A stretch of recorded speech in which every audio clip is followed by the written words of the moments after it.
Hi, my name is Tammy DeWitt with Horizon Realty, and today I'm going to be going over a couple things. First, I'm going to highlight how to fill out the protest application correctly, what to check, what not to check, and when you should be filling that in.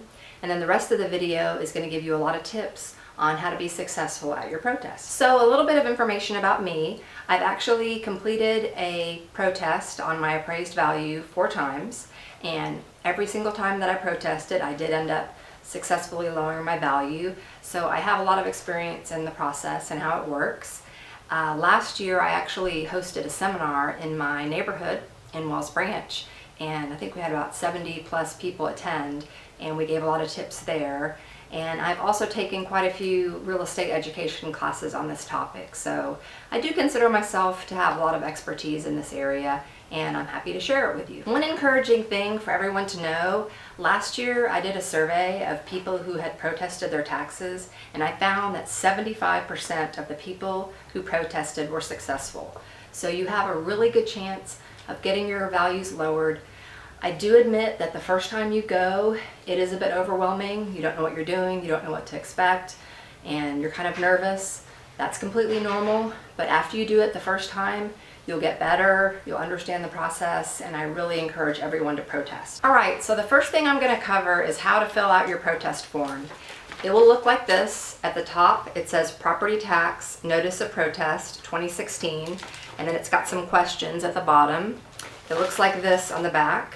So first thing you need to do is get that form, and I'll walk you through it. So step 1 and step 2 are just information that talk about what your property is, and it has like the address, and you don't really need to do anything with the information there because it should already be filled out. But the important thing to go to is step 3. So step 3 says check reason for your protest. And on this part of the form, you're going to want to check 2 different boxes. The first one, value is over market value. You want to check that.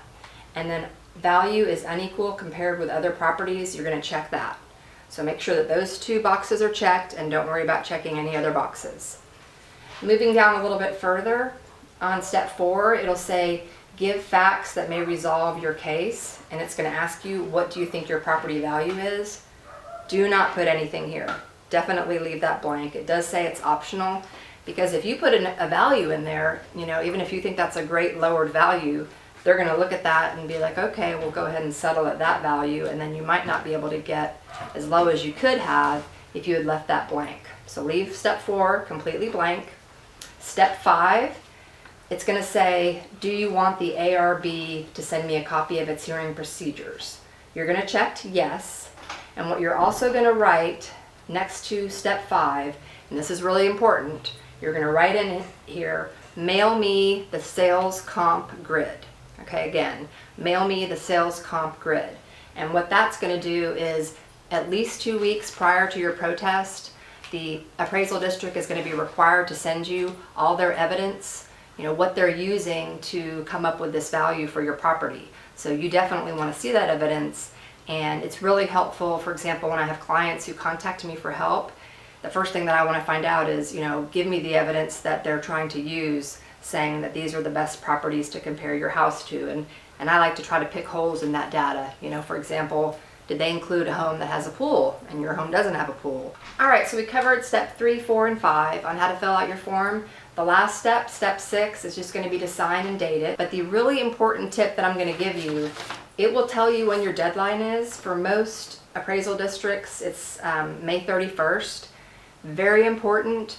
Do not mail this until as close to May 31st as possible. And that's a really important thing to do, because if you go ahead and fill this out right now and mail it, they're going to give you a much earlier hearing date, which is not good, because if you fill this out and send it in and get one of the earliest hearing dates, then you're not going to be able to check houses on your street that may have had a successful property protest and gotten their values lowered and be able to use that data. You won't be able to do that because you're going to be one of the first people up. So it's much, much better to send this in late, get a very late hearing appointment, and that way when you're pulling up the data on your street to see what the other houses are appraised at, you have a much better chance of being able to find some lower values because those homeowners have already done their protests. I recommend that you hand deliver it or send it certified mail so that you've got proof that you've mailed it in. And one other thing, they've added in the last few years this opportunity to e-file, and I do not recommend e-filing. It sounds good in theory, it's easier, but I really feel like a face-to-face meeting with someone is going to give you a much better chance of a reduction in your appraised value versus just doing it online. And last year, when I looked into doing e-filing, you couldn't attach any of your evidence, like pictures and other evidence that you might have. It didn't allow you to do that. So I don't recommend e-filing. I recommend doing it. It does take a few hours of your time, but you can save hundreds, if not thousands of dollars on your taxes. So I think it's worth your time. Okay, so once you send in your notice, you're going to get back something from the appraisal district that's going to tell you your hearing date. There's going to be 2 dates, the informal hearing and the formal hearing. I 100% encourage you to go to the informal hearing. The informal hearing is just you and a tax district employee. It's just a one-on-one situation.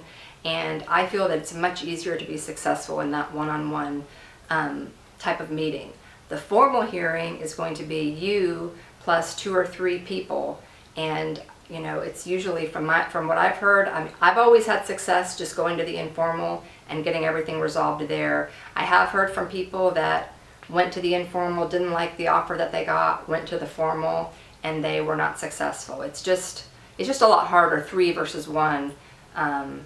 Instead of just doing it one-on-one. Before your hearing date, one really important thing to do is to search your street and nearby streets to see what other houses that are about your size are appraised at.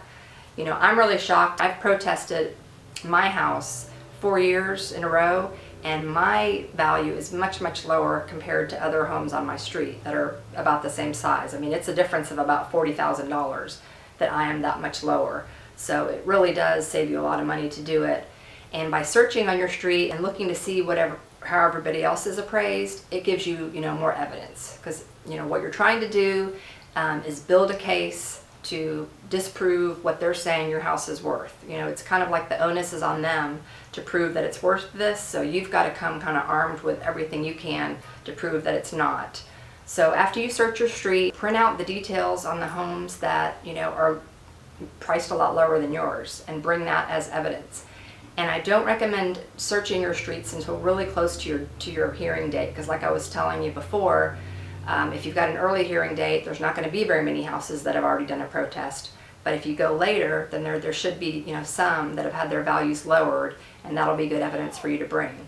And the way to search for that, I'll have some links in the video description. You're just going to want to go to either Travis County, Williamson County, Hayes County, whatever county you're in. You can just go there and usually just put in a street name, and it'll pull up every single house on that street. So it's real easy. The next suggestion that I have for you is to do an aerial view of your house and look to see if there's anything that could bring your value down. For example, I had a client contact me a few years ago, and she was trying to see what can I do to get my value lowered. And the first thing I did was I just did a Google map of her house, and I noticed that she backed to some commercial buildings. And so that right there is a really big element. She can bring that and say, hey, it's noisy, it's loud, being next to this commercial building is bringing my value down. So you can't, take my house and say I'm worth the same as my neighbor who doesn't back to the commercial building. And you can use that for a lot of things, backing to a busy street, being near commercial, just anything that you can see that you can actually print out and bring to them as evidence. I highly recommend that you do that. I have 2 rental properties, and then I have my own property, and I back to kind of a busy street. Not super busy, but it is a little bit busier. And last year, I had kind of a tough time with my own personal property, and I thought I wasn't even going to be able to get it lower, but I just kept on being persistent and telling them, no, I back to this busy street, my house would be worth a lot less if I put it up for sale. So, and that's one thing that you really want to do is be really persistent. I sometimes hear them say no, or we're not going to be able to get your value lowered, and I just keep going. I mean, you want to be polite, you want to be nice, you definitely don't want to get aggressive or be rude to anybody, but if you just stay persistent, a lot of times, persistence will pay off. Another suggestion is to bring dated pictures of your house of anything negative. So does your roof need to be repaired? Do you have rotten exterior siding? Is there some damage to your, plumbing? The worse it looks, the better, If there's a lot of things that need to be repaired, because when the appraisal district does these, valuations, they're not coming in and personally viewing every house. So they have no idea if you've just done a $50,000 remodel or if your house is in complete shambles. Who knows? You could be a hoarder. So it's very important to go around the house and take pictures of anything that, shows your house in a negative light. And what you want to do is put a date on the picture and print it out. So it's not going to work to have something on your phone to show them. You actually have to put a date on it, print it out, and actually be ready to give it to the tax district employee and leave it with them as evidence. So that usually is pretty persuasive because, my experience every time I've gone is they really do want to help you. They're not, trying to keep your value up. You've taken the time to show up, to protest, and I've always had the employees be really helpful. But if you have no evidence and nothing to really give them, it makes their job a lot harder. All right, so I think I've shared all my tips with you. One last thing, if you know a realtor, you can always get with them after you get your hearing packet, and they can help you with pulling comps and also trying to poke holes in the comps that you do get. So I'd be happy to help you. I hope that you enjoyed this video. I am going to have some links down below to the different property tax sites and anything else that I think might be helpful to you. So thanks for watching, and if you liked this video and it helped you out, give it a like. And I would love to hear from you if you went and protested your property taxes and got them lowered. Feel free to come back to this video and give me a comment and let me know how it went. I would love to know that maybe a few of these tips helped you out. So we all got to keep protesting. The more people that protest and get our properties down, the more it helps everybody. So let's all try to save some money. Thank you.